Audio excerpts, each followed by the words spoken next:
Thank you very much, Mr. Chairman. Chairman Burns, the EPA has proposed a rule that to set forth groundwater protection standards for uranium recovery facilities. I believe the EPA proposal ignores the successful 40-year history of in situ recovery projects.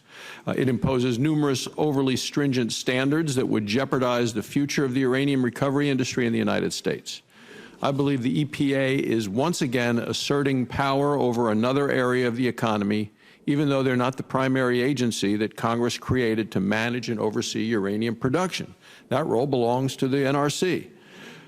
So while I recognize the EPA has some standard setting authority under the Uranium Mill Trailings Radiation Control Act, it's my understanding the NRC is charged with determining how to implement these standards. And the question is, has the NRC adequately looked at this issue?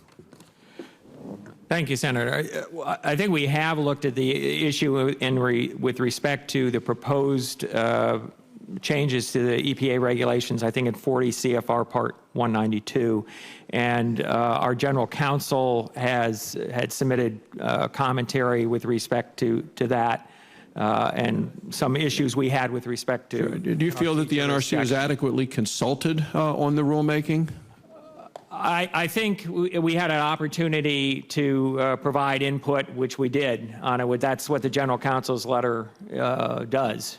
Any other members want to jump in on that, on whether the NRC was adequately consulted? I'll just add that I think the NRC and EPA have a very solid ongoing working relationship. We have, however, as an agency, identified concerns with perhaps their regulatory footprint going into our jurisdictional issues and dictating how certain methods will be used by our licensees, and that it causes us concern. But I think we understand that the EPA will be talking to us about our concerns here in the near future. Because I know the NRC has indicated in a July 28th letter to the EPA that the proposed rule, quote, may encroach upon the NRC's authority. So I wonder if has the NRC met with the EPA specifically to discuss the concerns? You said you're going to meet with them in the near future, or what's the plan on that based on that July 28th letter? Yeah, but my understanding from our general counsel is that we met on a preliminary basis, but there is the intention to have future meetings on the subject.